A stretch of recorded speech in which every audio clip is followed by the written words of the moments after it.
Daily. Taste the Daily. Mallanna garu. Thank you sir. Sir ఇక్కడ మంత్రి గారు చెప్పినటువంటి వివరాలు చూస్తే అధ్యక్ష, సో 3 దఫాలుగా ఇక్కడ అకాల వర్షాల కారణంగా పంట నష్టం జరిగినట్టుగా ప్రభుత్వం సమాధానం చెప్తుంది సార్. సార్ దీంట్లో ఈ పంట నష్టం వివరాలకు సంబంధించినటువంటి అంశం చూస్తే సార్, ప్రభుత్వం మంజూరు చేసింది అనేటువంటి ఒక పాయింట్ని ఇందులో పెట్టింది సార్. ఒక దఫలో 122 కోట్ల 33 లక్షల 16,000, మరో దఫలో 109 కోట్ల 28 లక్షల 61,000 రూపాయలు ప్రభుత్వం మంజూరు చేసిందని చెప్పింది సార్. సో ఈ అకాల వర్షాలు కురిసి దాదాపు 4-5 నెలలుగా వస్తూ ఉంది సార్. కొన్ని ఇంకొకసారి 3 నెలలుగా వస్తూ ఉంది సార్. నష్టం పరిహారం అనేటువంటి అంశానికి ఒక అర్థం ఉండాలి సార్. నష్టం జరిగిందంటే వెంటనే తక్షణమే ఆదుకోవడానికి ప్రభుత్వం చేసేటువంటి తక్షణ చర్యల్లో ఒక భాగం సార్. సో ఈ మంజూరు అంటే నిజంగా మంజూరైనటువంటి డబ్బు నష్టపోయినటువంటి రైతుల ఖాతాల్లో ఉన్నాయా, ఇప్పుడు పడ్డాయా, ఏ రోజు వేశారు, మంజూరుకి లేకపోతే ఖాతాల్లో జమ చేసింది అనుకున్నటువంటి తేడా ఏందో ఒకసారి మంత్రి గారు తెలియజేస్తే బాగుంటుంది సార్.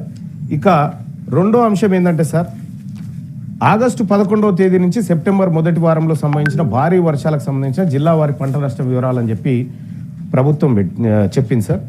జనగామ జిల్లాలో 24 ఎకరాలు పంట నష్టం జరిగింది.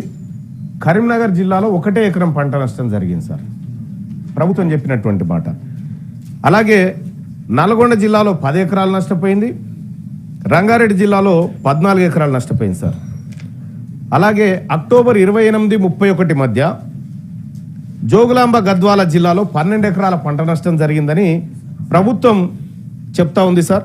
మేడ్చల్ మల్కాజ్గిరి జిల్లాలో 7.75 ఎకరాలు నష్టం జరిగినట్టుగా చెప్తా ఉంది సార్. సార్ ఈ 1 ఎకరం కరీంనగర్ జిల్లాలో ఆ రైతు నష్టపోయిన 1 ఎకరం పేరేంది, ఆ రైతు పేరేంది, అసలు ఎట్లా తయారు చేసిరు ఈ నివేదిక? మనం అందరం చూసినాం, వర్షాలు పడి రైతాంగం అంతా అతలాకుతలం అయిపోయింది. గౌరవ ముఖ్యమంత్రి గారే హెలికాప్టర్లో పర్యటన చేసి పరిస్థితిని సమీక్షించిండ్రు. వ్యవసాయ అధికారులు క్షేత్రస్థాయిలోకి పోయారా ఈ అంచనాలు వేయడానికి? లేదు అనంటే ఆఫీసులలో రాసుకొచ్చినటువంటి లెక్కలు ఇవి. ఈ 2 అంశాలు తేలాలి సార్. ఇక అలాగే సార్, మూడో సార్, సెప్టెంబర్ 2025 11వ తేదీ నుంచి అక్టోబర్ 7వ తేదీ మధ్య అకాల వర్షాలు సంభవించినాయి సార్. తద్వారా 24,592 మంది రైతులు ఎఫెక్ట్ అయినారని చెప్పి చెప్తా ఉన్నారు సార్. సార్ దానికి ఇప్పటి వరకు అంటే ఇంకా డబ్బుల విషయంలో అంచనా వేశారు తప్ప కానీ దానికి ఎలాంటి కనీసం ఈ మంజూరు అనేటువంటి పదం కూడా కనిపించట్లేదు సార్ అక్కడ. మరి ఈ డబ్బులు కూడా వేస్తారా? ఇప్పటి వరకు ఈ 3 అకాల వర్షాలకి ఎంత నష్టపరిహారం ప్రభుత్వం రైతుల ఖాతాల్లో జమ చేసింది, ఇంకా ఎంత జమ చేయాల్సి ఉంది? ఈ ఫీల్డ్ లెవెల్లో చేసినటువంటి సర్వేలో ఏ పారామీటర్స్ వాడారు? గ్రౌండ్ సర్వేనా లేకపోతే కాగితాలకే పరిమితమైందా? పొలాల్లోకి వెళ్ళి ఫీల్డ్ సర్వేలు చేయాల్సినటువంటి అవసరం ఉంది. అటువంటి విధానం ఏమైనా చేసిందా ఈ ప్రభుత్వం? సార్ ఇక పంట నష్టం విషయానికి వస్తే ఒక రైతుకు 5 ఎకరాలు ఉంటుంది సార్. అందులో 2 ఎకరాలు పోతుంది ఒక ఆయనకు, లేదంటే 1 ఎకరం పోతుంది, లేదంటే 3 ఎకరాలు, లేదంటే మొత్తం 5 ఎకరాలు పోతుంది. అలా 100% పంట లాస్ అయిన రైతుల సంఖ్య ఎంత? లేదంటే కొద్దిగా పాక్షికంగా నష్టపోయినటువంటి రైతుల సంఖ్య ఎంత? ఈ వివరాలని ప్రభుత్వం చెప్పాల్సి ఉండే సార్. ఇంక ఇందులో కనిపించడం లేదు. తదుపరి మంత్రి గారు ఆ వివరాలు చెప్తారని అనుకుంటా ఉన్నాను సార్. ఇక అలాగే సార్, ఇప్పుడు పంట నష్టపోతే 10,000 రూపాయలు పరిహారం అని చెప్తా ఉన్నాం సార్. ఒక ఎకరాకు 10,000 రూపాయలతోటి సార్, నేను పూర్తి స్థాయిలో 10,000 రూపాయలతోటి ఆ ఎకరం మళ్ళీ బాగుపడుతుందని చెప్పడానికి కూడా లేదు సార్. కానీ రైతు విషయంలో మాత్రం కొంత ఎక్కువ ఇవ్వాల్సినటువంటి అవసరం ఉండే సార్. 10,000 రూపాయలతోని విత్తనాలు ఏం కొనుక్కుంటాడు, ఎరువులు ఏం కొనుక్కుంటాడు? ఒక 2 రోజులు ట్రాక్టర్ పెడితేనే ఆ 10,000 రూపాయలు ఖర్చు అవుతున్నటువంటి పరిస్థితి. సో మరి రైతుకు పెట్టుబడి కింద ఈ 10,000 రూపాయలు సరిపోతాయా? లేకపోతే రాష్ట్ర ప్రభుత్వం ఎన్నో ఖర్చులు చేస్తా ఉన్నాం సార్, మనం ఎన్నెన్నో ఖర్చులు చేస్తా ఉన్నాం. రైతుల విషయంలో కొద్దిగా ఎక్కువ ఖర్చు చేయడం వల్ల వచ్చే నష్టం ఏం లేదు. రైతు ఎందుకంటే తెలంగాణ రాష్ట్రం 60% వ్యవసాయ ఆధారిత రాష్ట్రం సార్. 60% వ్యవసాయ ఆధారిత రాష్ట్రంలో రైతులకు సంక్షేమానికి రాష్ట్ర ప్రభుత్వం రాజీ పడకుండా నిధులు ఖర్చు చేయాల్సినటువంటి అవసరం ఉంది సార్. సో మరి ఇప్పుడు ఎకరాకు ఎంత సరిపోతుంది సార్? ఎన్ని విత్తనాల విషయంలో పంట నష్టం జరిగినటువంటి రైతులకు ఏమైనా ప్రత్యేక సబ్సిడీలు ఇస్తా ఉన్నారా? లేదంటే ఎరువుల పంపిణీ విధానంలో ఏమైనా ప్రత్యేక చొరవ తీసుకుంటా ఉన్నారా? మరి ఆ రైతులు ఆగమైనటువంటి రైతులను ఆదుకోవడంలో తెలంగాణ రాష్ట్ర ప్రభుత్వం చొరవ చూపాల్సినటువంటి అవసరం ఉంది సార్. ఇక అలాగే సార్ ఇప్పుడు పంట నష్టపోయినటువంటి రైతుల జాబితా ఇచ్చారు సార్. దాదాపుగా 2,40,412 మంది రైతులు ఈ అకాల వర్షాల కారణంగా నష్టపోయినట్టుగా నివేదికలు చెప్తా ఉన్నాయి సార్. సార్ ఇందులో కౌలు రైతుల సంఖ్య ఏది సార్?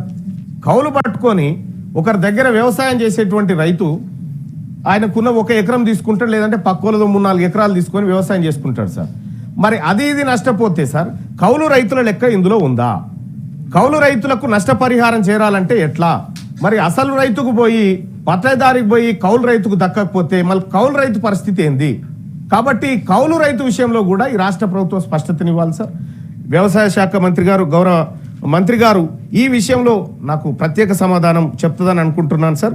ఇక సార్ మళ్ళీ నష్టపోయినటువంటి పంట విషయంలో ప్రభుత్వం ఇంకా ఇది క్వశ్చన్ అవర్ ఇది సార్. అదే సార్ ఎన్ని క్వశ్చన్లు సప్లిమెంటరీ వేస్తే ఎట్లా? ఇంకో ఆయన ఉన్నాడు సార్. ఇది రైతుల విషయం సార్, దయచేసి మీకు తెలియదు కాదు సార్, ఇది రైతులకు సంబంధించినటువంటి క్వశ్చన్ అవరే సార్. కాకపోతే ఏమంటున్నాను సార్, ఇందులో ప్రభుత్వం అడిగిన దాంట్లో సమాధానాలు లేనప్పుడు మరి నేను ఎవరిని అడగాలి సార్? తమరినే కాదు సార్.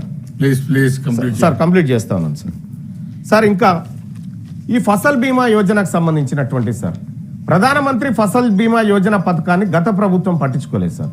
మనం కట్టాల్సినటువంటి ప్రీమియం కట్టలేదు, తద్వారా ఇబ్బంది అయింది సార్. ఈ రాష్ట్ర ప్రభుత్వం కేంద్ర ప్రభుత్వం ఇస్తున్నటువంటి ప్రధానమంత్రి ఫసల్ బీమా యోజన పథకాన్ని సద్వినియోగపరచుకుంటుందా? ఒకవేళ ఆ పథకం కనుక మనకు ఉంటే కొంతలో కొంత నష్టపోయినటువంటి రైతాంగానికి కొంత లబ్ధి చేకూర్చేటువంటి అవకాశం ఉంది సార్. సార్ ఈ అకాల వర్షాల వల్ల నష్టపోయినటువంటి రైతాంగం గుండె చెరువైనటువంటి పరిస్థితిలో, రైతులు దిగాలుతో ఉన్నటువంటి పరిస్థితుల్లో కొంతమంది రైతులు చనిపోయినట్టుగా కూడా తెలుస్తా ఉంది సార్. ఆ నివేదిక ఏమైనా ఈ ప్రభుత్వం దగ్గర ఉందా సార్? దయచేసి మంత్రి గారు. తక్కేలపల్లి రవీంద్రరావు గారు ఇద్దరు గెలిచే కొంచెం సార్ చెప్పండి.